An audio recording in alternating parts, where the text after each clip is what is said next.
Hello guys, good morning to Vijnana IAS Academy. Hope you are doing well. Okay, so this will be the last class of the economy with respect to class 9th NCERT of economy. And I have seen the percentage statistics of you guys watching the classes, and only two of you or only four of you watched for 50%, and rest eight of you watched only 20-30%, and four of you watched only 10%. So I want the purpose of just making you to get used to class is that even, and that's why I'm giving you only 1 hour or 2 hours of class a day, so that you complete that day itself.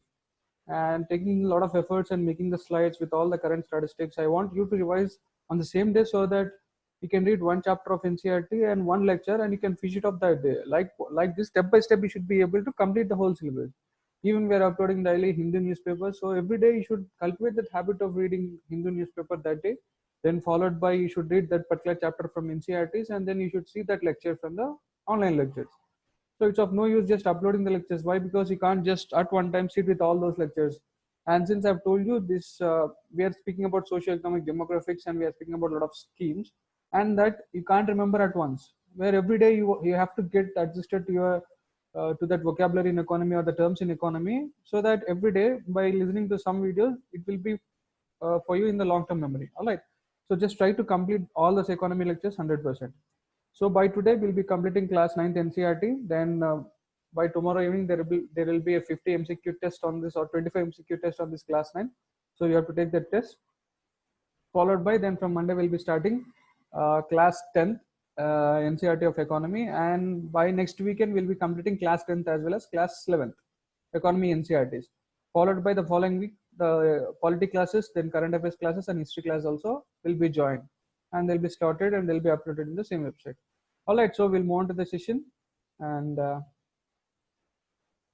confirm me, are you able to see my screen?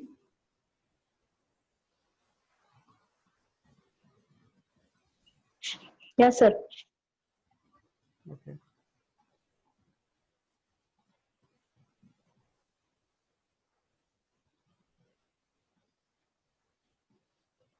Okay guys, so this is the last chapter as I've told you. And if you have seen the previous slides, we spoke about health, we spoke about education, we spoke about unemployment, then we spoke about poverty and hunger. So these were the multi dimensions. And in your NCERTs, only some part of the definition is given, and the rest entire chapter, it's kind of case study of the village. So what I'm doing in every lecture is that for the initial 1 or 2 slides, I'll be explaining about the basic fund or basic definitions. Followed by I'll be speaking about the basic current dynamics of that, and if any schemes, then I'm also adding that, so that instead of dumping all the schemes at once, I'm adding the schemes year wise chronologically from after independent schemes mainly, so that those were the flagship schemes which you should never give a miss. All right. So today in this lecture, we'll be speaking about food security in India and part of hunger problem in India. And in the last chapter of, if you see your class 9, last chapter NCERT, those they spoke about how the people in the village are able to meet their food requirements. Then what were the problems, or what are the problems in India regarding food security, and how to see that all the people get access to food in India. Okay, so these were the important components talked about in that chapter. And in this, I'll be speaking about in detail about the food security in India, the present status of food security, when it was started, what were the schemes carried out soon after independence to ensure food security for all the people in India, and recently any important acts passed or not. And now coming to food security in India, see the latest 2020 report on nutrition in India. Nutrition report was given by Ministry of Health and Family Welfare. That we have uploaded in the important articles section, important articles program in your website. So just go for that important articles program, and in that you can find the nutrition report there. Okay. So before reading or before listening to this class, kindly go through that nutrition report. It's a page of 90 to 100 pages. Just skim through that once. Just read as if you are reading some story, so that instead of just mugging up the facts, just to see yourself that what the various dynamics and what are the components spoke about in that report. So I suggest you today itself, since you have got today and tomorrow there won't be in class, so utilize the time for today and tomorrow for this nutrition report analysis. All right. So moving on to food security, first coming to the basic definition. What is food security means? Food security means availability. See, these are the three words which you should never miss while writing your answers or writing your essay. Okay. So food security literally means the availability. In the sense, all the population or all the people in India should have access to food. Okay, should have availability of food. Okay, so it is the duty of people of India as well as government of India to see that food is available in the country. Then accessibility. Okay, so food should be accessible to all the people and it should be affordable as well, because even if the food production is good, if the food is not affordable, then some of the groups will remain exclusively, they will go into social exclusion and they will remain vulnerable and they will lead to poverty trap. So for ensuring food security, the three components have to be taken care of, that is availability of food, accessibility of food, and affordability of food. Okay, first, what is meant by availability? If you take the literal meaning, it is enough food is available for all the persons or not. Suppose you take the population of the country as of now more than 125 crores. So per capita consumption taking into consideration, so is that amount of food available in the country or not? Second thing, accessibility. Okay, so there is no barrier on access to food. One thing is food should be available to all, there should be enough food, and that should be an accessibility of all the people. And third thing, it should be affordable in a sense, nothing but all the people have to have the capacity to buy food of acceptable quality. This is very much important. Food should be qualitative enough. So first thing, you take the case of example, your village. Now try to observe where for all the people enough food is available in the village or not. Okay, and now to get that food, are you forced to travel some 25 kilometers every day, or are you forced to travel once in a month? So whether the food is accessible or not. And now even the food, if the food is available in the village, are you having the capacity to buy it or not? Are your income level sufficient to get that food for meeting the nutritional requirement body or not? Okay, so this is what you have to see.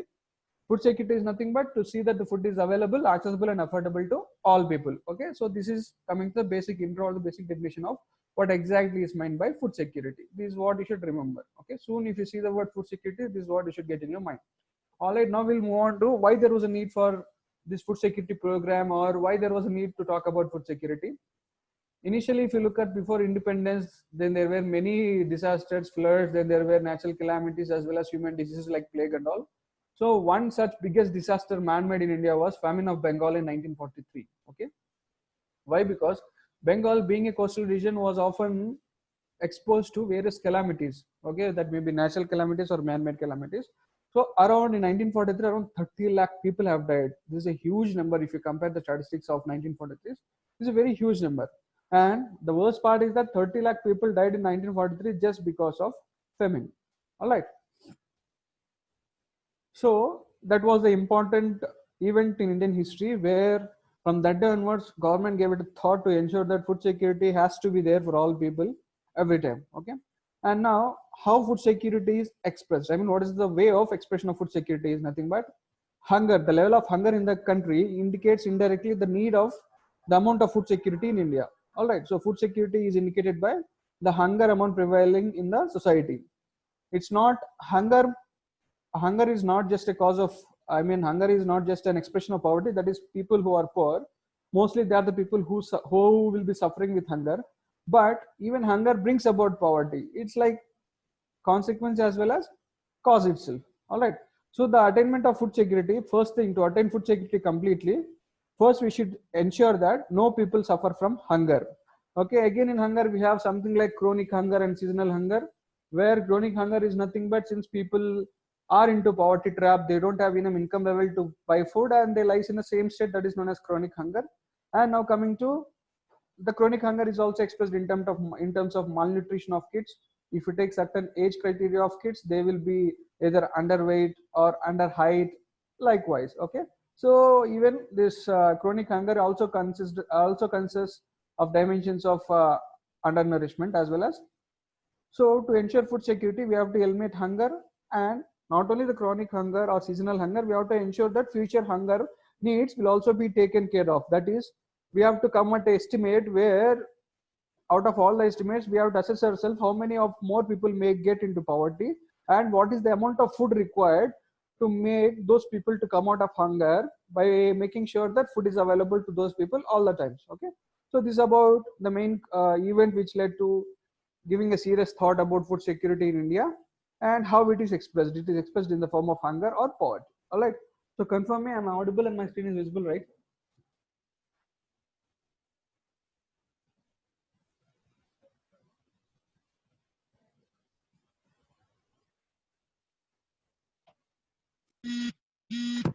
Okay, we'll move on to the next one.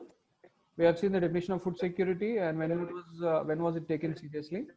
Now we'll see why exactly food security is important for a nation. Okay.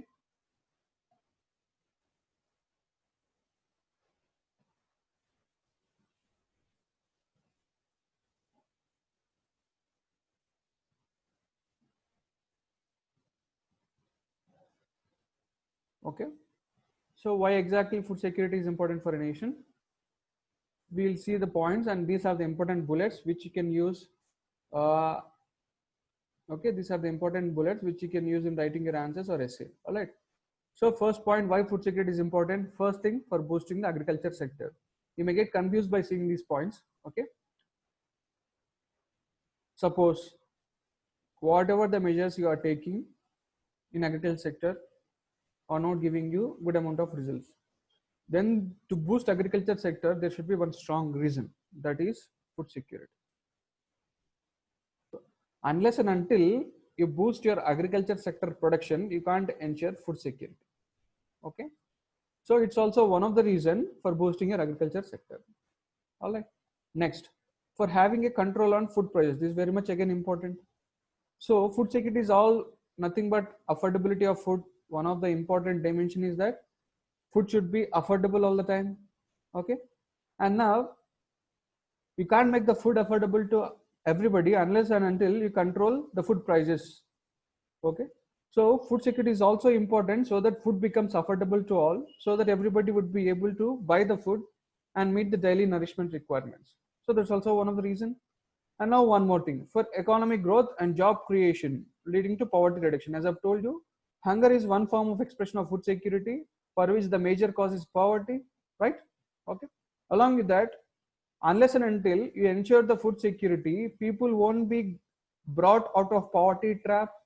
And unless and until people are not brought out of poverty trap, you can't expect economic growth to happen. You can't expect the job creation also happen. So in this way, these indirect points contribute to the major factor of food security. Hope I'm clear with that. Now moving on to the next one, for trade opportunities. Again, once you make the food affordable, accessible, okay, and available, we'll concentrate on producing more. And suppose after meeting certain requirements, okay, you feel that the food is surplus, and once you start boosting the agricultural sector and it results in surplus production, then you can even get more trade opportunities in trading food.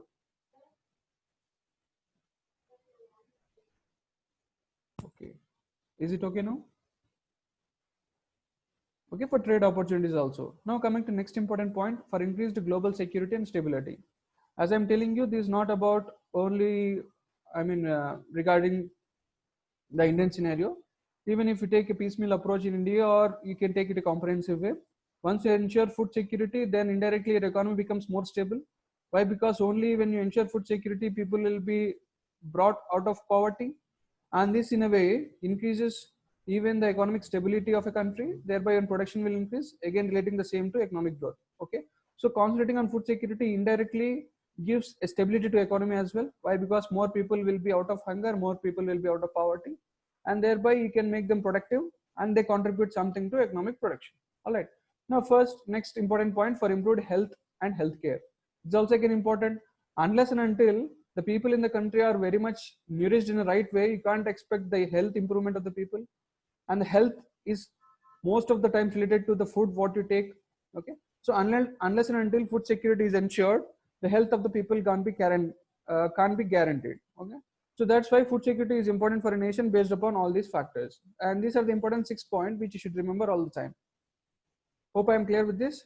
Now we'll move on to the next one. And as I've told you, hunger is the expression of food security. Okay. Or hunger is an expression of poverty. Let me tell you. Poverty is expressed in the form of hunger. That is, if more people are hungry, then it implies they are into poverty trap, and there is that much huge need for ensuring food security in the country. As I've told you in previous slide, hunger has both chronic dimensions as well as seasonal dimensions. Now, what is exactly chronic hunger means? People who are poor, they can't afford nutritious food. That's why they will be living on suboptimal amount of food, which is not that much nutritious, and that results in inadequacy of diet every time. Okay, so it is a consequence of inadequate diets in terms of quantity as well as quality. When people are not having qualitative food, or when people are not having nutritious food, both in terms of quality and quantity, that cycle will be repeated continuously and they will be pushed into chronic undernutrition, and that will be expressed in the form of chronic hunger. Okay, so this is what is meant by chronic hunger exactly. And why chronic hunger occurs? Because of poverty of people. Poor people suffer from chronic hunger because of their low income, which in turn makes them unable to buy food even for survival. Leave about the quality food, they won't be having even money to buy enough quantity of food for survival. So in this way, chronic hunger will be more rampant. And seasonal hunger, what is exactly mean by seasonal hunger? It is related to cycles of food growing and harvesting. Okay, so in some seasons, because of bad harvest, suppose take for example that in a year where rains are not up to the extent, and even there because of over rains, even all the crops will be getting spoiled. So in that seasons where enough production doesn't take place, then people will be having no opportunity except to have only one meal a day instead of two meals. And in this way, because of some seasonal calamities or seasonal natural or man-made calamities, seasonal hunger prevails because of the disturbance in cycles of food growing as well as harvesting. So hunger is an expression of food insecurity. Take this. And out of hunger, there are two hungers in hunger. One is chronic hunger and seasonal hunger. Chronic hunger is nothing but taking inadequate quantity of diet, both in quality as well as quantity wise. Whereas seasonal hunger occurs because of the disturbance between natural cycles of food growing and harvesting. Hope I'm clear with this. And now, this is one of the normal bits where there is less chance to be asked in any exam, but I'll tell you. And coming to green revolution, again I'm stressing you, second class we have covered exhaustively on green revolution. Hope you have gone through that. If not, take it today and read it completely thoroughly. Okay, we have covered it exhaustively, so take all the facts and read it thoroughly. Itself. Now, when wheat revolution or the green revolution has occurred in 1965, as you know, the focus was mainly on two crops. One was wheat and the other was rice. So to acknowledge that, or to possess that much importance, the government have released a special stamp on wheat revolution in 1968. I deliberately just made this point so that you guys have to go to green revolution. Now coming to the important dimensions or the important keywords in ensuring food security of India. So before explaining about all the issues, I just want to know about the meaning of these words. First thing, buffer stock. Okay, so I'll explain you about this. There is one organization in India called Food Security or Food Corporation of India. Okay, am I audible? Yes, sir. Okay, so there is an organization called Food Corporation of India. Normally, how food security in India is ensured, I'll tell you in a peripheral way. Farmers will be producing their grains. Okay, then Food Corporation of India will buy that from the farmers, and they will be storing some of the grains. And again, from Food Corporation of India, the states will be buying them, and they'll be distributed to ration shop in the form of public distribution system. And now, I see some disturbance.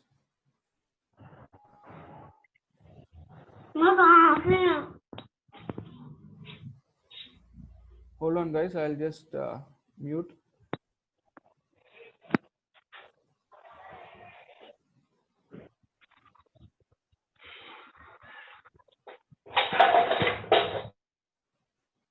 All right. So I'll move on to the next one. Coming to the terminals, as I've told you, there is something known as Food Corporation in India. All right. So what it does, it just buys the grains from farmers in India, and they'll be storing that. And now state governments will be buying the same grains from Food Corporation of India, and they'll be distributing through public distribution system. The so-called ration cards or phrase price shop, whatever the grains you get from PDS systems, that was bought from FCI by state governments, and that FCA buys the food grains from the farmers. All right. So now, apart from using some amount of grains for a public distribution system, they will store some amount of grains, okay, as a buffer stock to meet uncertain situations. Suppose, for example, in a year, take the rainfall was not adequate, or there were some issues, and people were dying with hunger. There was not enough food quantity produced. So, in the times of emergencies, there has to be some stock of food grains so that people don't die with hunger. So to meet such emergency situations, Food Corporation of India maintains something known as buffer stock of grains.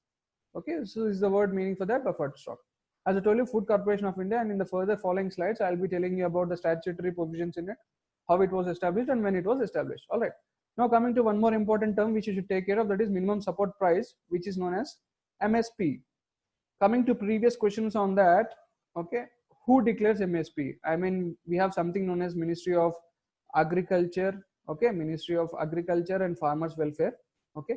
So who exactly declares that MSP before each cropping season? Let me tell you, MSP is declared even before the seeds are sown. Why? Because for the crops which are providing high MSP, they can just sow that crops because there is a guarantee that they will be getting minimum price at least. So before the starting of each cropping season, MSP is declared. And who declares that? The MSP is declared by Commission on Agriculture. The MSP is declared by Cabinet Committee on Economic Affairs. Okay, Cabinet Committee on Economic Affairs declares the minimum support price. On whose recommendations they will declare this? On the recommendations of Commission for Agriculture, Crops and Prices. All right, Commission for Agriculture, Crops and Prices. There is an organization called Commission for Agriculture, Crops and Prices, on whose recommendation Cabinet Committee on Economic Affairs, in every cropping season they will be declaring the minimum support price. Now, what is exactly minimum support price? Suppose, for example, you're a farmer. In 10 acres of your land, you are producing wheat, all right, or you are producing pulses. Now, when you start producing pulses, immediately the market goes down and there is no demand for pulses in the market. And the rate with which it is selling now is such that even you won't get your investment back. So that is the such range of price in the market presently. But since you have already shown this, if you sell at the same price what is available in the market, you won't be having your investment. And once you don't have investment, you don't get back your investment, then your next cropping cycle will be affected. Then you'll be thrown into poverty because of non-availability of proper income. So to ensure that the farmers who produce the food or who produce the product or grains, they get at least minimum price in the market so that they won't be having any trouble for the next investment cycle, or they will be having at least some level of income. This minimum support price is declared by the government. Okay. So every year minimum support price is declared for how many crops? It is declared for 22 crops. Remember this is very much important. Every year minimum support price is declared for 22 crops. Okay, this figure is important. Hope I am clear with minimum support price. Now coming to issue price. As I've told you, FCI Food Corporation of India, it buys grains from the farmers. Okay, at what price? The price at which FCI buys grains from the farmers is known as procurement price. What is it? Procurement price. All right, so it is procurement price. And the price at which it gives to state governments. Okay, the price at which FCI gives the grains to state governments for them to distribute in PDS, this price is known as issue price. Okay, so initially FCI buys food grains from the farmers, it is known as procurement price, and the price at which FCI sells that food grains to government is known as issue price. Now you will get that grains from the PDS, or if you're not a person from the category of below poverty line, then you will be buying the concerned food materials from the market, right? So the price at which you buy food from the market is known as market price. Okay, these are the terms which you should remember. What is procurement price, then what is issue price, and then what is market price.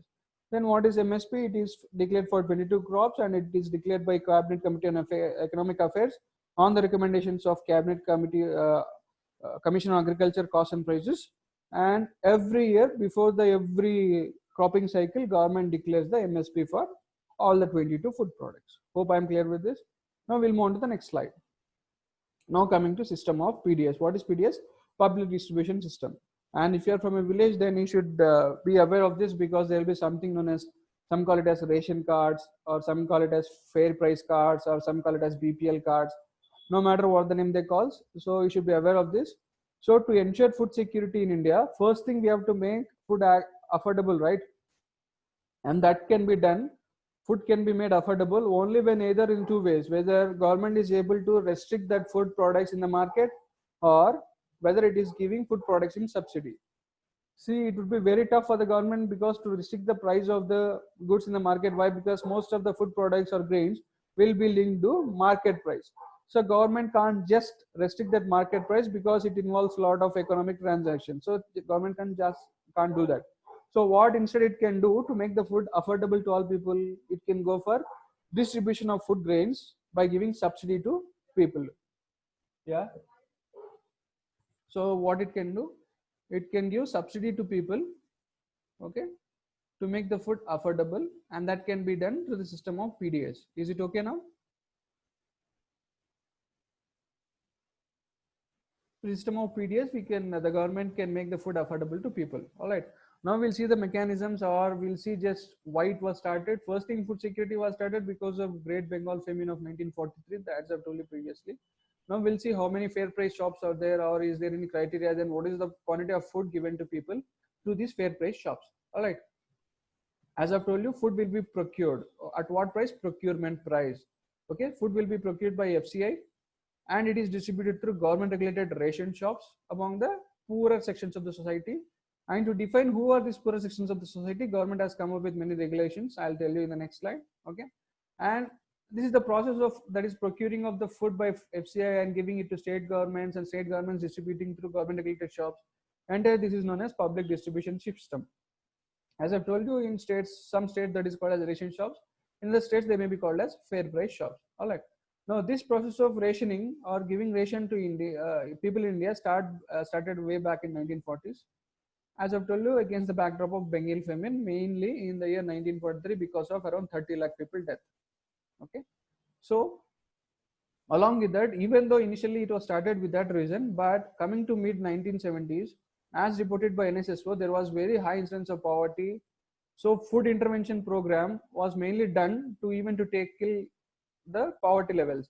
As I've told you, to make the food insecure, to make the food more to make the people more food secure, first thing is that you have to make sure that the food is affordable to people, and that only happens when people are brought out of poverty levels, and that is only ensured when some intervention programs are done by the government, and now food intervention program is compulsory required because of the poverty levels of the people. All right. So first reason was Bengal famine, or not like that, then in 1970s there was high incidence of poverty. Even to meet that, this food intervention program in the form of PDS has taken place. Okay, we'll move on to the next one. So in the previous slides, as I've told you, what is food security, then how it is expressed, then how will the mechanism start. Okay. Now, before moving on to further particularities, I'll tell you about the various provisions of food security in the form of various acts. Now, once food security got started, okay, once the system of food distribution through PDS was started, what were the challenges faced both dynamically as well as initially? First thing is climate change. This is a more dynamic reason or a challenge to food security in India.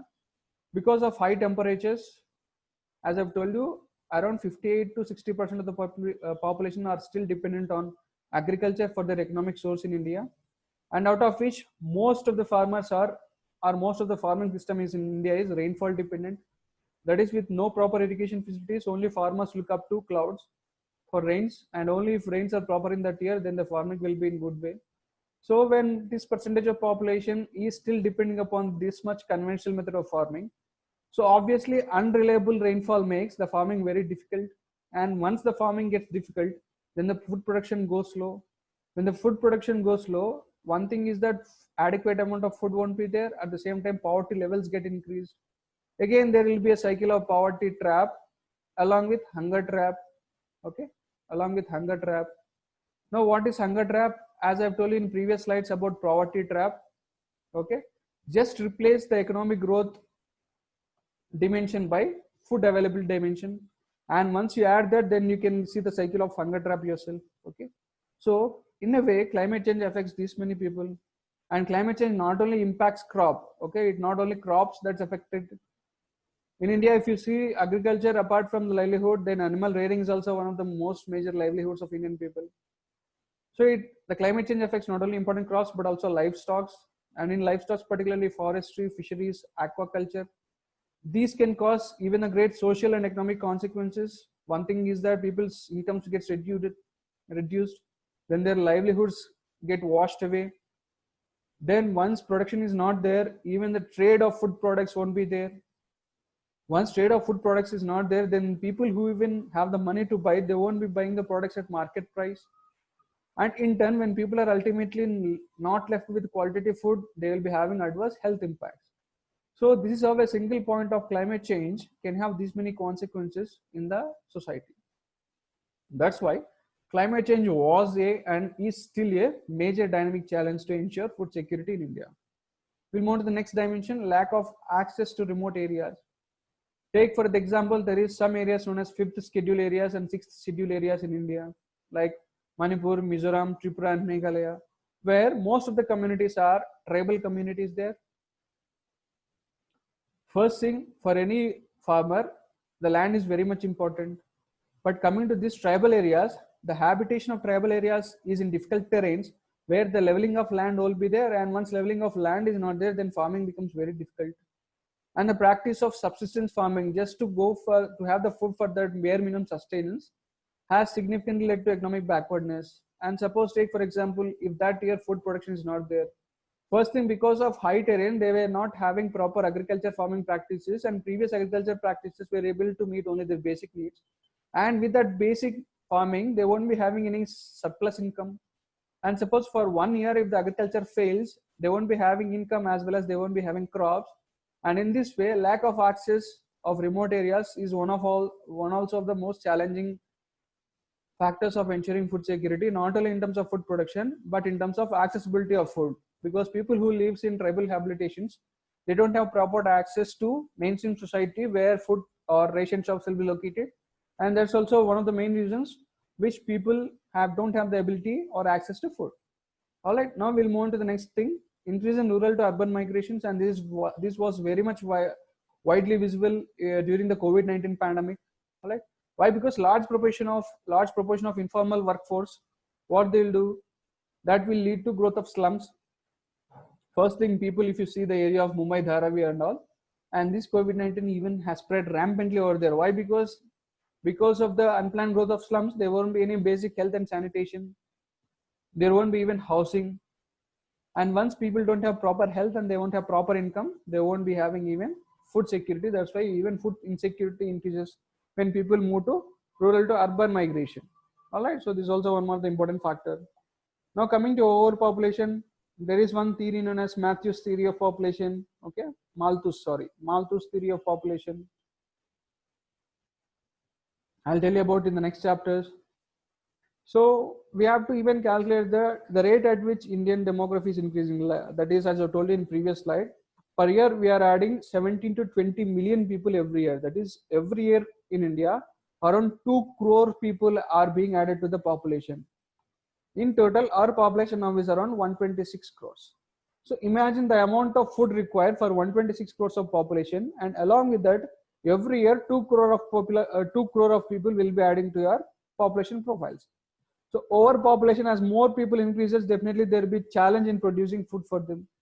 Why? Because population don't have a limit, and availability of food decreases, the accessibility of food decreases, and the food will become more costly, which reduces the affordability of food as well. Now poverty, again coming to the level of poverty, as I've told you, poverty indirectly is an expression of food insecurity. Once people are poor, okay, so they can't even buy the food. Again, poverty decreases the affordability of food for them. Then lack of education. With the lack of education, they won't be even having the basic idea about the sanitation as well as health practices. Okay, so in that way, lack of education is also a major factor or challenge to food security in India. Then gender inequality, again, is one of the main big issues. Why? Because in the informal workforce, women are the major people who play the role, and if the production is badly affected, then this gender inequality increases. Again, these are the sectors which get mostly affected due to food insecurity. Okay, so these are the important dynamic challenges to ensure food security in India. Now we'll move on to the next one, inadequate distribution of food. In the public distribution system, the food is not being distributed in a more quantitative way, and is also one of the reasons nowadays for low food security in India. And now finding out the real beneficiaries is one of the important tasks again. For that, we have defined a status known as below poverty line status, where it is not being done in a foolproof manner, and most of the state governments, they take into their own hands to define exactly who are the people who forms below poverty line category and who are the people who will be out of below poverty line category.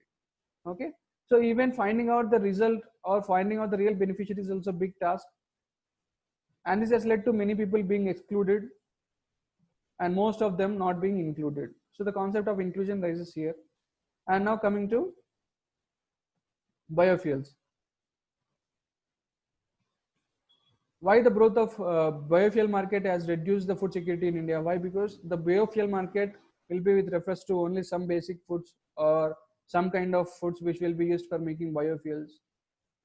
And since the growth of biofuels makes the market only restricted to growing of such crops which are used in making biofuels, and in this way food crops production will be decreased. So this is how even biofuels is one of the important reason for or a challenge to food security in India. Now, conflict. Once the world became globally connected, then the logistic supply chains forms a vital role. And if there is any conflict between two countries, then the supply chains will get affected. And no country is self-sufficient in all the food grains. For example, take the case of India. We'll be importing a lot of pulses from the various countries. And suppose we have a conflict with any of the neighboring countries, then the pulses transportation to India gets affected. And thereby even the conflict is also one of a major challenge to ensure food security in India. Now coming to next thing, nutrition programs. There are many nutrition intervention programs, but because of lack of proper implementation, this also remains a major challenge today, even though it started with the noble cause, the nutrition intervention programs, but this remains a challenge till today. Okay. Now coming to the exact policies, there are various lack of food and nutrition policies. Okay. Why? Because if you have to ensure food security in any country, you have to see that that happens only with multiple collaborations or coordinations between all the ministries. And since because of no coherence between various ministries, even this remained a major cause for inadequate food penetration in India. And this is how even this non-proper coordination or intersectoral coordination, the nutrition policies are not being designed and implemented in a proper way. Okay.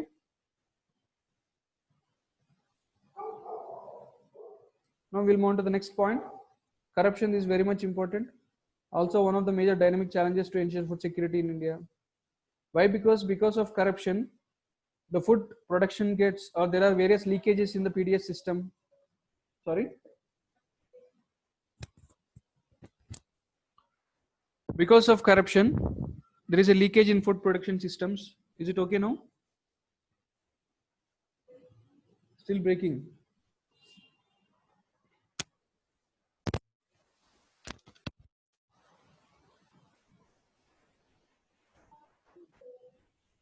One second. One second, guys.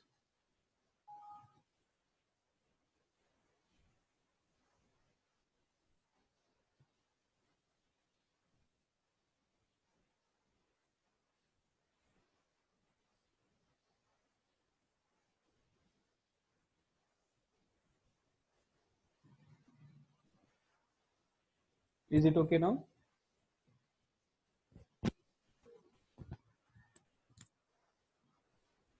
Hold on, guys. Let me just see that.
And for me, is it audible now?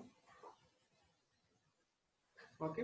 Now coming back to the reason, sorry for that, guys. So corruption, because of huge corruption, there will be many leakages in the food production system.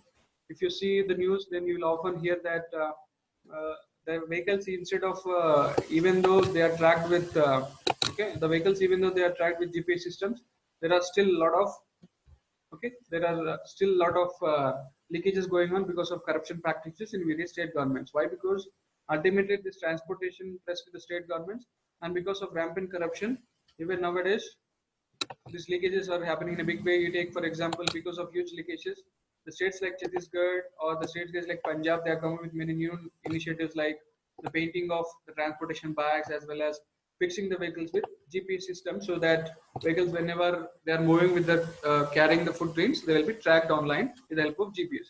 So even because of corruption, nowadays we are not able to ensure 100% food security, and this has led to corruption being a major cause, major dynamic cause for ensuring food security in India as well. All right, now we'll move on to the next thing. And now corruption not only in the terms of transportation, in the even in the fair price shops. Okay, 100% of the food is not distributed to the people, and the efficiency ratio of fair price shops in India is only around 68%. That means remaining 32% of the food either is going or being smuggled in a big way or being sold in the open market. All right. And one more thing, even the poor quality, that's also because of corruption. The food being replaced with the poor quality grains, and the good food is being sold in the open market.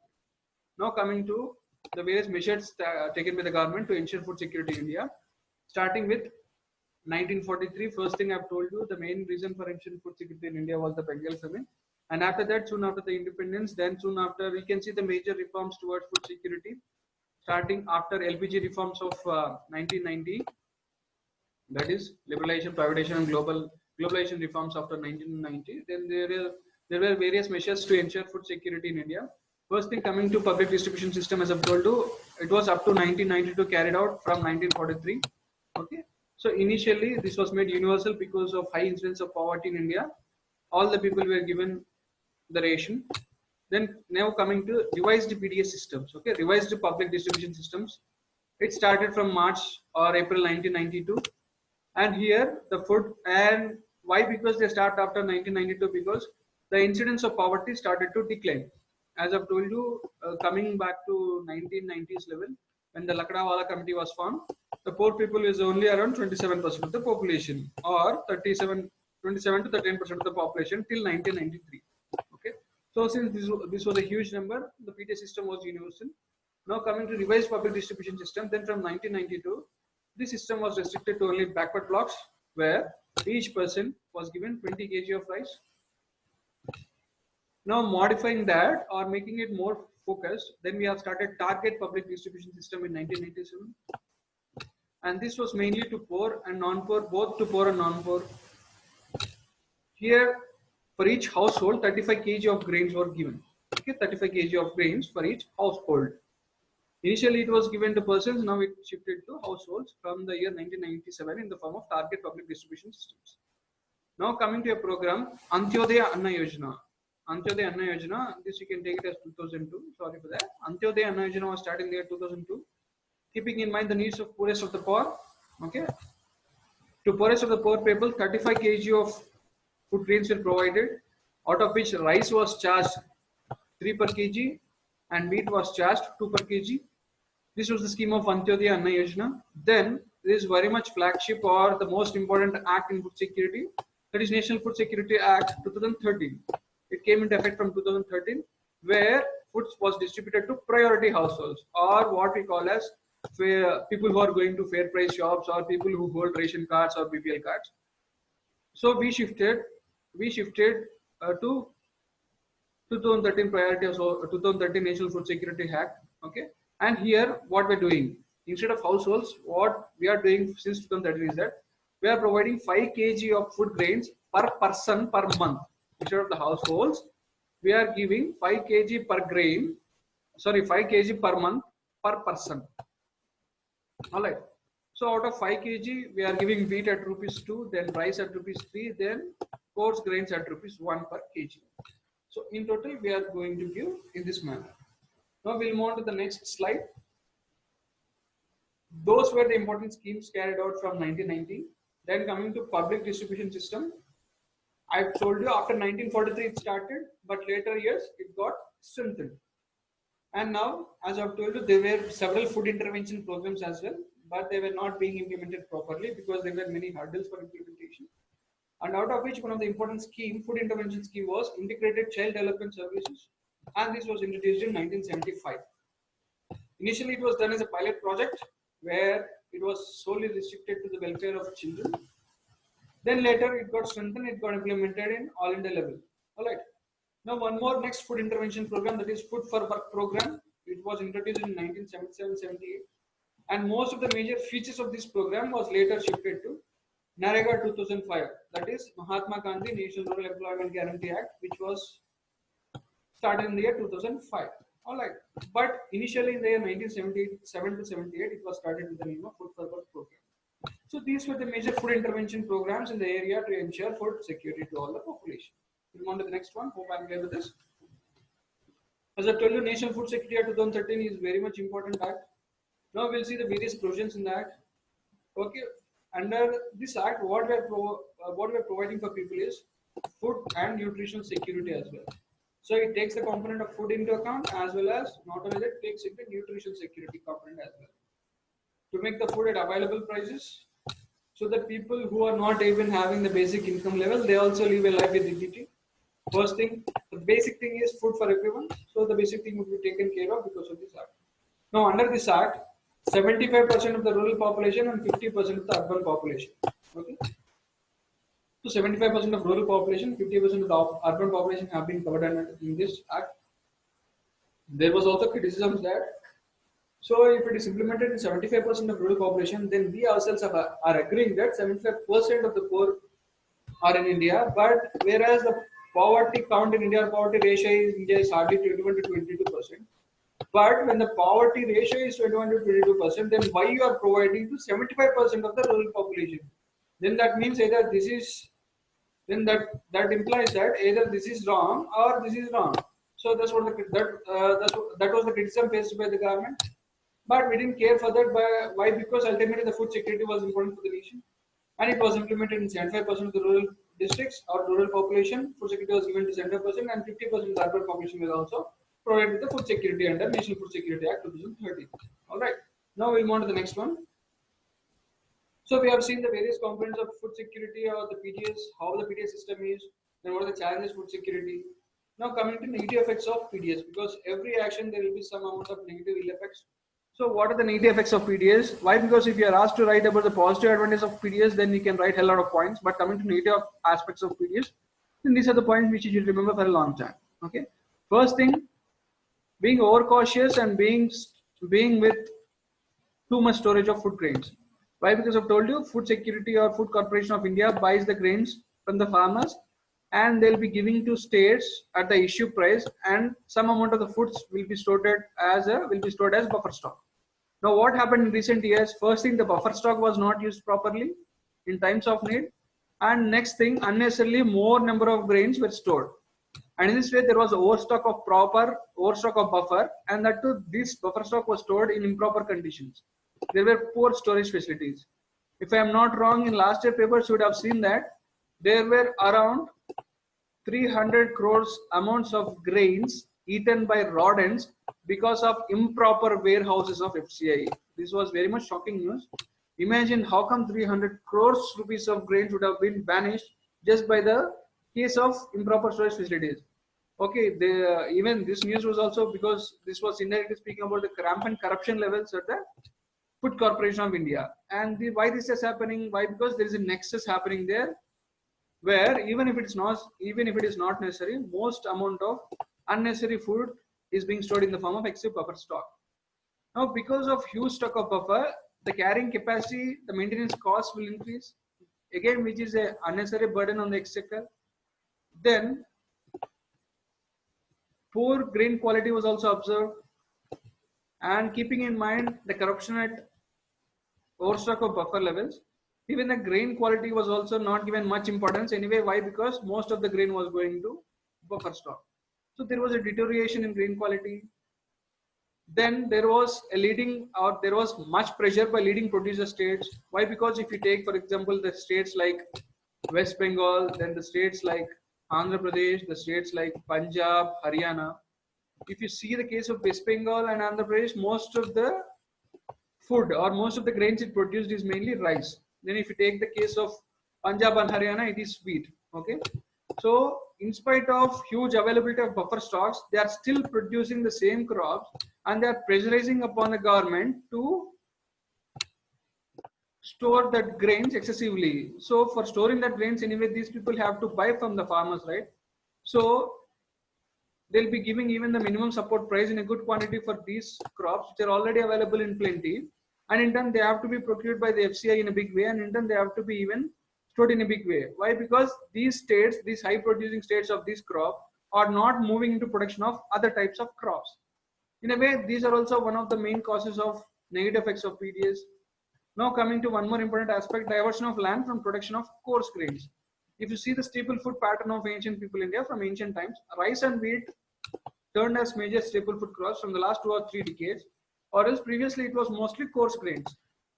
And because of increasing minimum support prices, or because of increasing agricultural patterns or different agricultural patterns, the land has got diverted from producing coarse grains, which was the most staple food crop to all the level income peoples, to rice and wheat, again, which it makes toughness in making the food available to all the people. So this was also one of the reason or one of the main negative effects of PTS.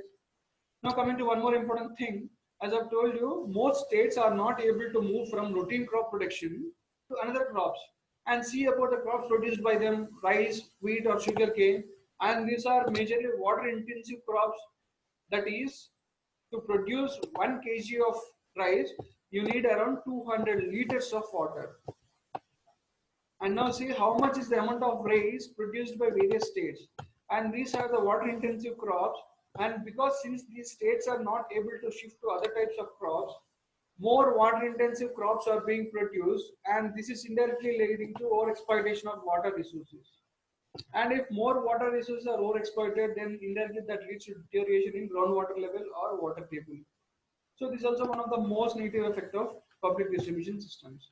And now, once the water is not used, then once more chemicals are used to increase the high yield, then indirectly that leads to decrease in fertility of soil, which again increases or decreases the sustainability of the farming systems. This is also one of the again negative important aspect of PDS. All right. So I hope I was clear with all the negative effects. Now moving on to what are the various schemes carried out by Government of India from the various decades, which are considered as flagship schemes to ensure food security in India in a direct or indirect way. And top place among that is Rashtriya Vikas Yojana, Krishi Vikas Yojana. Remember again back to the points, whenever you are reading some scheme, remember when it was introduced, why it was introduced, and what is the conditionalities for that. And coming to Rashtriya Vikas Yojana, Krishi Vikas Yojana, it was introduced in the year 2007. And under it, it allowed states to choose their own agriculture and allied sector development activities as per district-wise agriculture plan. And now coming to agriculture, this is in state list. If you see the polity, then there is 3 lists, that is union list, state list, and concurrent list. The difference is that what are the subjects under union list, that will be under the overall control of central government. What is the subject of state list, then the legislations can be formed on that particular topics only by state governments. And if there are some items on concurrent list, then either a state or the center can form the legislations on that, provided the central legislation prevails over the state legislation all the time. Okay. So now under Rashtriya Krishi Vikas Yojana, if you know some kind of Hindi, then you know that this scheme was for welfare of the farmers. And this was a centrally sponsored scheme. Again, in the previous lectures, I have told you what is the difference between centrally sponsored scheme and central sector scheme. Whereas centrally sponsored scheme, some ratio of funds will be given by central governments. Whereas if it is central sector scheme, then 100% central assistance given by the central government in the case of central sector schemes. Okay. And now after 2007, this scheme was renamed as Rashtriya Krishi Vikas Yojana, remunerative approaches for agriculture and allied sector rejuvenation, which is RAFTHER. Okay. And it has been implemented in 3 years gap of 2007 to 2020. So Rashtriya Krishi Vikas Yojana, which was started in 2007, is being nowadays converted to RAFTHER, which is Rashtriya Krishi Vikas Yojana, remunerative approaches for agriculture and allied sector rejuvenation. Now coming to the important objectives of that. First thing, the core objective of this scheme was to make agriculture or farming a remunerative economic activity. That is, the farmers who produce the food have to be in some other way profitable. And through how they are going to ensure that farming activity is remunerative. First thing, strengthening farmers' effect in terms of providing agriculture extension technologies or providing advice. Then risk mitigation. Then promoting agri businesses. Then entrepreneurship. For example, take the case of corporate farming as an example for this. Okay, then major thing is that we have to reduce pre-harvest losses as well as post-harvest losses in the form of providing good infrastructure to storage. Then we have to promote agriculture internship. Then we have to even increase the innovations in the case of agriculture, so that more modern agriculture practices can come into existence. So these were the major objectives of this scheme. One thing is the major objective being to make the agriculture practice remunerative through the use of innovative technologies, then educating the farmers, then making them risk mitigative, then promoting agri businesses, and one of the most important thing, reducing post-harvest losses by providing post-harvest infrastructure, then agri entrepreneurship to be promoted in a big way. These were the major objectives in the scheme. Now coming to the next important scheme, integrated scheme of oil seeds, pulses, maize, and oil palm. Why this scheme came into existence? As we have seen, one of the negative important aspects of or the negative effect of PDS was that there was no diversification in the crops. And to ensure the diversification of crops and to protect all these products, okay, so we have come with a scheme known as integrated scheme of oil seeds, pulses, maize, and oil palm. And this was carried by Department of Agriculture and Cooperation, which is the implementing agency. Okay, remember this scheme is implemented by Department of Agriculture and Cooperation. Again, whether this is central sector scheme or sponsored scheme, this is a central sponsored scheme where some ratio of the donations will be or some ratio of the funds will be given by central government and rest of the funds have to be borne by state government.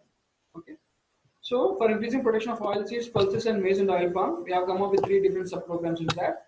Oil seeds production program, then maize and pulses development project, then accelerated maize development program, then oil palm development program. And this National Pulses Development Project was exclusively carried out because most of the pulses requirement of the country have been met by import. And to reduce the dependence on imports, we have come up with exclusive National Pulses Development Program. Okay. Now coming to overall objectives of the scheme. And initially this was carried out into 4 different schemes, but later we merged all the schemes into one scheme, that is integrated scheme of oil seeds, pulses and oil palm and maize. Okay. This was started from 10th 5-year plan. Okay. This was merged from 10th 5-year plan and will be implemented. It was implemented from 2004 to 2005 till today even the scheme is being done till today. Okay, where they will be announcing some exclusive price or exclusive minimum support price for these crops. We don't call it as minimum support price, we call it as supporting price for these crops. And this was done under the scheme integrated scheme of oil seeds and pulses since 2004 to 2005. Okay, we'll go to the next one. One more important, very much important scheme, which was introduced in 2016 on 18 February, and the scheme is Pradhan Mantri Fasal Bima Yojana. This is agriculture crop insurance scheme, and the scheme initial last scheme was implemented by Department of Agriculture Cooperation. The same scheme is also implemented by Ministry of Agriculture and Farmers Welfare. And what is this scheme all about? It is a comprehensive insurance cover. Okay, so suppose farmers have sown some crops. One thing, because of rain or because of some man-made calamities or because of some issues, the crop got over or the crop got spoiled. Then there has to be some safety net for the problem. See, after the successful production, we have safety net in the form of minimum support prices. But what if the crops get spoiled because of natural or man-made calamities? So to save farmer from that kind of unward instances, we have come up with insurance cover program known as Pradhan Mantri Fasal Bima Yojana, where people will be insured against failure of the crop, and that's how even the income of the farmers will be stable. Okay. What crops are covered under the scheme? The scheme covers all food crops, oilseed crops, then commercial as well as horticulture crops.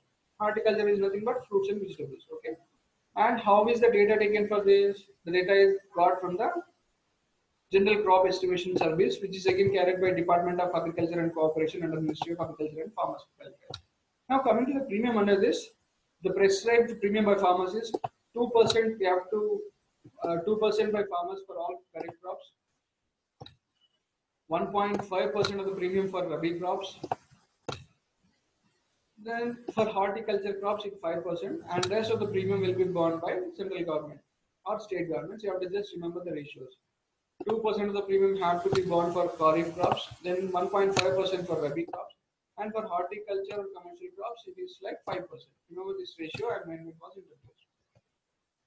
Okay, so these were the normal flagship schemes carried out by that time. Now coming to, apart from food intervention programs, there are also various other dimensions to ensure food security. Let us see all those dimensions here. First thing, after land reforms or after independence, one of the major problem for agriculture was the land got fragmented. Initially, farmers used to have very good large amounts of land, but after independence, then after land reforms, the land got fragmented in a big way, where nowadays you can see only small plots with majority of the agriculture being carried out in only small areas of lands. Okay. So for that, what we need is to ensure food security. Even there has to be regional distribution of cultivable land, so that the size of farms will be increased only because the food can be produced in a big way if the farm is of good range or good quality. Okay. So that even there are farmers nowadays, tenant cultivation occupies around 11% of farming in India. So even this 11% of tenant farmers have to be secured. Okay. So security to tenant cultivators have to be provided so that they concentrate on only farming produce. They can't concentrate on other issues. First thing, providing tenant cultivators with the security. Then we have to provide farmers with improved technology for cultivation. Then for irrigation facilities, we have to give important inputs. First thing and foremost thing, we have to ensure there is better quality of seeds available, there is better quality of fertilizers available. Then for the initial investment of the farmer, there has to be credits for the farmer at low interest levels, low interest rates. Otherwise, they'll be taking the credit from middlemen, which charges huge interest. Okay, once they charge huge interest, again they'll be pushed into poverty level because of the exploitation by middlemen. So these are various other dimensions you have to take in, you have to take care of to ensure food security. Now coming to the area of technology, implemented technology, nowadays this is the most important aspects which has been coming to debate. One is aeroponics and another one is hydroponics. Okay, what is this? Hydroponics is nothing but growing of trees or plants without the use of soil. Okay, how it is done? First thing, there will be one nutrient medium. We'll take the nutrient medium of water. So in water there will be various nutrients mixed. Okay, there is various nutrient mixed. First, the purpose of soil is that it has to get the availability of water. Why a plant goes for roots? First thing is that water will be available to plant because the roots will be absorbing water. And the second thing, they will be even taking the nutrients required for the plant growth with the help of the roots. So in hydroponics, what we'll do instead of soil, why? Because nowadays most of the soil is less fertile, or the space constraint has become a big factor. And hydroponics is cultivated in a big way, either in the form of rooftop farming or vertical farming or whatever it take, indoor farming, what we call as, or what we call as urban farming. So this hydroponics is carried as a part of that, where in hydroponics, a nutrient cultured water medium will be there and plants will be directly planted over here. So they will be absorbing all the nutrients from this nutrient medium, and that's how plants will be growing. So this is known as hydroponics, which allows plants to be grown without soil, and in a way plants grown in this way take in water and nutrients efficiently. Okay, so this method can be used in the areas where the soil, as I told you, is of not fertile nature or where there is more soil erosion. So in those areas, then hydroponics is nowadays encouraged in a big way. Now coming to aeroponics, I'll show you aeroponics with a good picture. Okay, now I hope all of you are seeing this picture, confirming whether my screen is visible or not. Yes, sir. Okay, so see carefully this picture. In hydroponics, we have seen that in the same vessel, this water will be there. Okay, and these plants will be, the roots of the plant will be immersed in the nutrient solution. Now coming to aeroponics, what will be doing? There will be nutrient solution, and the plants will be here, and there will be this kind of ejectors, or what we call it as nozzles, where they will be spraying this nutrient solution into the air. Okay, they will be spraying this nutrient solution into the air, where the roots will be absorbing in the air with the help of air these nutrients, and the water will be again coming back to the solution by using a water pump. Okay, so this exact picture of aeroponics, and aeroponics is being done in this way to save water even. Okay, and why this hydroponics or aeroponics encouraged in a big way? Because we have something known as sustainable development goals, where I'll be speaking about the sustainable development goals in class 11th again. So one of the, we have total around 17 development goals as part of sustainable development goals. And out of the 17, the important second goal is like ending hunger, achieving food security, and improving nutrition and promote sustainable agriculture. So this is very much important sustainable goal. So the concept of hydroponics or aeroponics are being encouraged in a big way so that we will be able to meet that second goal of ending hunger and achieving food security as well as improving nutrition. Not only that, sustainable agriculture. If you adopt methods like aeroponics and hydroponics, even agriculture will be more sustainable. Okay. Now moving back to the previous slide, aeroponics and hydroponics. Then adoption of crops and techniques with lower water requirements, like system of rice intensification method, where with less water withdrawal, air production yield will be in a big way. And today after this session, I hope all of you just see a video on system of rice intensification. Normally what we'll be doing is that first in the case of, take for example case of paddy production, First, initially paddy seedlings will be planted in a separate field. Okay, seeds will be spread here, and now the seeds will be growing into small plants over here. Now what we'll be doing again will be transplanting that particular plants in a separate field. Again, this cross transplantation will be utilizing again more amount of water. So here, as you can see, water is used in a big way in stage 1, again in stage 2. So instead of that, in system of rice intensification valve, what we'll be doing is that instead of going for 2 stages of production, we'll be doing that in a single stage itself. Okay. So this is also one of the method where less water can be used and more yield can be arrived at. Now coming to crops, variety of crops, we should go for crops with low water requirement instead of more water intensive crops like rice and sugarcane. We should go for low water requirement crops. Okay. And even the practices, agricultural practices should be such that low water will be required, like maintaining vegetative cover between the crops, because of the most of the humus will help in water retention capacity, and maintaining the same vegetative cover will make the plants resilient. Okay, now we'll move on to the next one. Coming to Faisal Bima Yojana or something, most of the 90% of the premiums are paid by the government. Okay, and now coming to back to Faisal Bima Yojana, for whom this scheme is compulsory. The scheme of Faisal Bima Yojana is compulsory for loany farmers, that is farmers who took some kind of crop loan from the banks. So for those farmers, this scheme is compulsory. For rest of the farmers, it's voluntary. All right. So loany farmers have to compulsory subscribe for this Pradhan Mantri Faisal Bima Yojana. And what is the logic behind this? Because farmers who took crop loan, it implies that they are in bad need of the credit. And suppose their crops get failed because of some man-made or natural reasons, then they won't be in a position to repay the bank loan, as well as they won't be in a position to have some kind of income level. So government intentionally have made that people who took at least crop loan, for them Pradhan Mantri Faisal Bima Yojana is compulsory. Okay, and then there is some account known as Kisan Credit Card. Okay, this form of some card, Kisan Credit Card, where people who hold Kisan Credit Card, they will be availing some subsidized credit facility from the banks, as well as they will be given on-time testing facilities of soil, or they will be given on-time fertilizers. So this is the scheme known as Kisan Credit Card. Even the Kisan Credit Card holders have to compulsory subscribe for this Pradhan Mantri Faisal Bima Yojana. Okay. Now, who are the insurance companies? All the general insurance companies. Okay. They'll be selected by implementing agency through state government and through bidding. Okay. So only some insurance companies will be selected and they'll be made part of this scheme. All right. Now coming to various other initiatives taken by government. Coming to important initiative in recent times, that is e-marketplace. Initially what used to happen, farmers used to produce something and most of the crops, middlemen used to come there, they used to offer only 40% of the price what farmers will get if the same crops is sold in the market. So this middlemen used to exploit the farmers in a big way. Why? Because the farmers didn't have access to any big markets. And it will be a huge task for a farmer to just transport all those grains to marketplace and then to find suitable partner for him or to suitable business partner who will buy his produce at reasonable rate. So farmers, instead of taking this risk, they went in a huge way for middlemen, where middlemen will be coming to the place of farmer and they'll be offering only 40% of the price what normally people will get once they sell this produce in the market. Okay. So keeping this difficulty of the farmers in mind, government has come up with this noble initiative known as e-marketplace, where there is electronic national agriculture market. So in a way, they are creating virtual market for the farmers where they can sell this produce in that virtual market.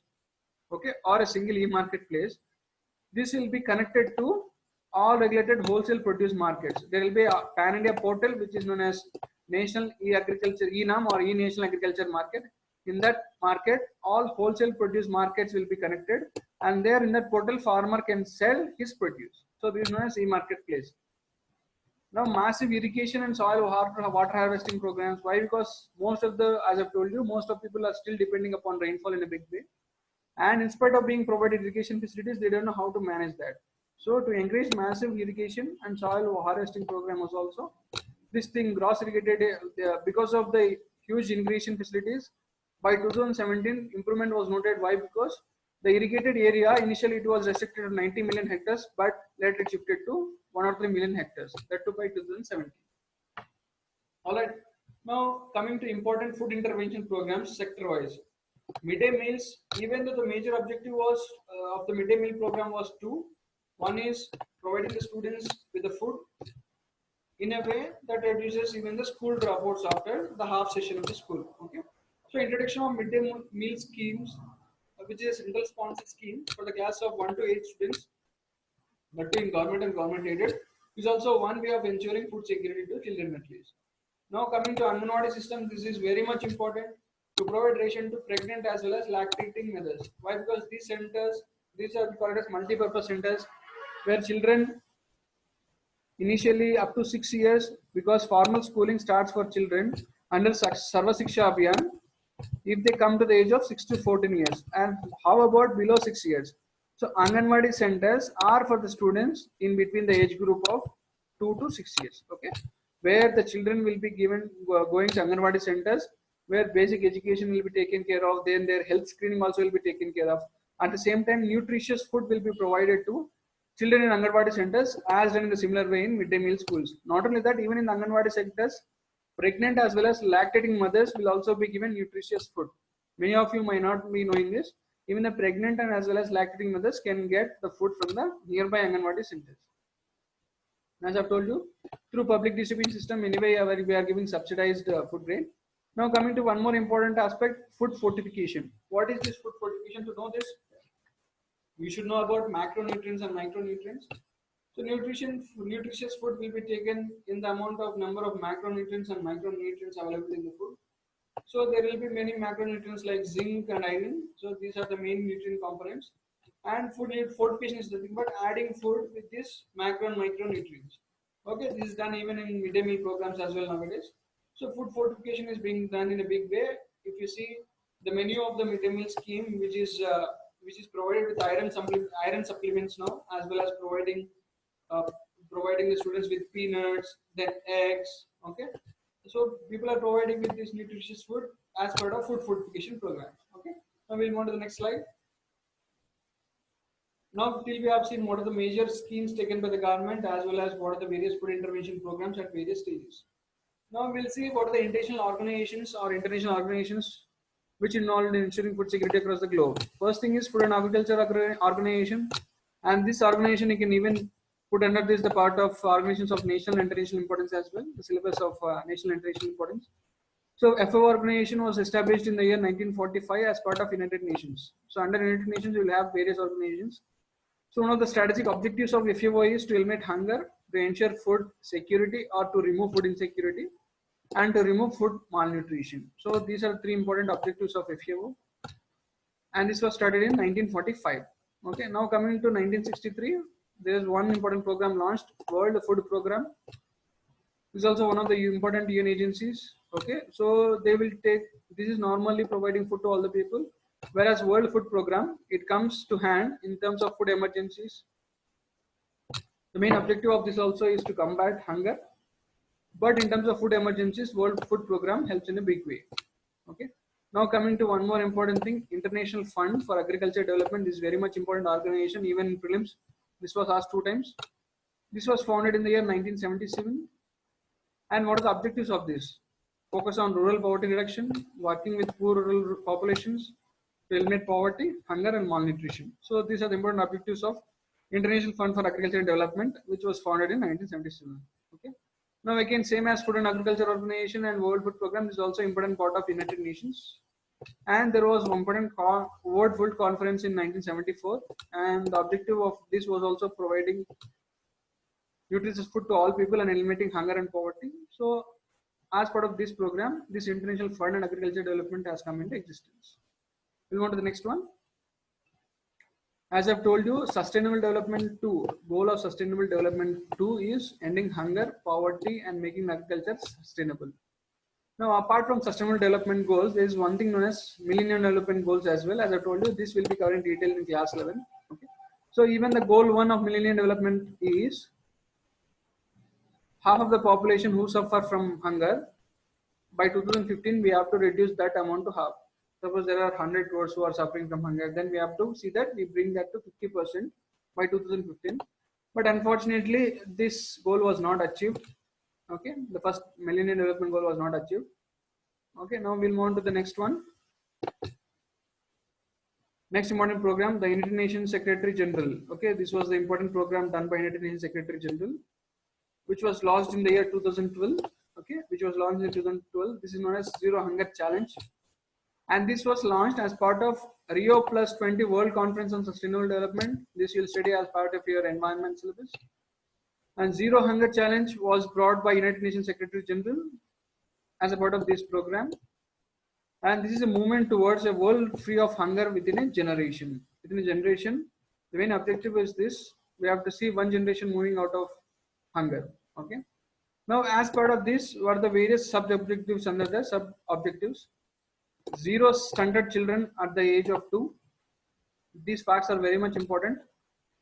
Children with the less than the age of 2 years, the amount of children should be 0. And what is the meaning of this word stunted? Stunted is nothing but children compared to their age, their height is less or they are low in height. Suppose take for the example, take a child of 2 years, then there has to be of that some height level, but they are less than that. Why? Because of malnourishment. Okay, so this is known as, so there are there should be 0 stunted children under the age of 2. This is one of the important goal under this. Next, 100% access to adequate food all year around. This is also second objective. As I've told you in the starting of this lesson itself, food security is all about accessibility, affordability, and availability of food. So this also wants to ensure about 100 access to adequate food. Now, not only that, the food systems have to be sustainable, same as goal 2 of Sustainable Development Goals. There it talks about sustainable agriculture. So in a way, this food systems has to be sustainable. It has not to be in such a way that we exploit all the resources at once. You have to take into sustainability into picture. Now 100% increase in smallholder productivity, that is your productivity in agriculture should be 100%. Then first and foremost important objective, 0 or less waste of food. So these were the important objectives designed as part of Zero's Hunger Challenge in 2012 as a part of Rio Plus 20 World Conference, and most of these objectives still remains unenforced. Okay, now we'll move on to the next one. This I have shown previously itself, the exact figure of aeroponics. Now coming to one more important aspect to focus upon, crop diversification. I have stressed this many times. Why? Because it's not only about high profitability of the crops, you have to see that there is also stability in production. Unless and until crops like rice and wheat, where the water is consumed in a big way and it comes to a position of unsustainability. So unlike rice and wheat, water intensive crops, you have to go for various other crops, example legumes, okay, which compared to water intensive crops consumes less amount of water. Then you have to go for non-cereal crops such as oil seeds, fruits and vegetables. Even this production has to be encouraged in a big way. Then better food storage should be taken care of. Better food storage, okay. Better food storage practices should be taken care of. Then there are various kinds of revolutions like blue revolution, brown revolution, orange revolution, and gold revolution, silver revolution. We'll be speaking about those revolutions as part of your microeconomics. Now coming to specific focus to blue revolution, like seas, lakes, and rivers can be used to provide food and nutrition. Why? Because fish is rich in omega-3 acids, amino acids, which are good source of protein and not required good soil at all.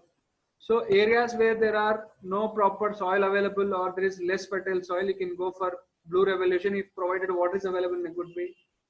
Now coming to technology, important part, going for biotechnology, improvement in biotechnology and going for appropriate technology practices. Like you can go for genetic model of plants, okay, where you can go for specific adaptations, high yielding adaptations. For example, selective breeding on dairy cows to increase milk yields. This is being observed in a big way nowadays. Then there are GM wheat crops which have been designed to make them more disease resistant. So going for biotechnology and appropriate technology increases the food production in a big way. Okay. So this is the chapter about food security, where in your NCERT it was spoken about only the definition of food security and what are the various initiatives carried out. But I think I've covered in a big way regarding the definition of food security, then important the cost for food security, then what exactly is PDS system, then what are the important initiatives taken by various governments, then what are the food intervention programs in India wide as well as worldwide. Okay. Now, what are the steps to be taken, like various technologies to be adopted? So these are the important concepts what we have spoken about. As I told you in the starting of the lecture itself, don't leave it here itself. After listening this lesson, go back to the NCERT, the last chapter of class 9, and finish it off today so that you'll remember all this for. And this there will be continuation of these topics in your class 10th and 11th as well. So then it will be easy. In class 10th and 11th, I'll be telling you in a more dynamic way about various systems in a deep way or various measures carried in a deep way. Provided if you remember all these basic steps now itself, then it will be easy for you just to add those steps or those points in later classes. Okay, so that's it for today. Hope the session was good. Have a good day and don't forget to revise it all the time. Thank you.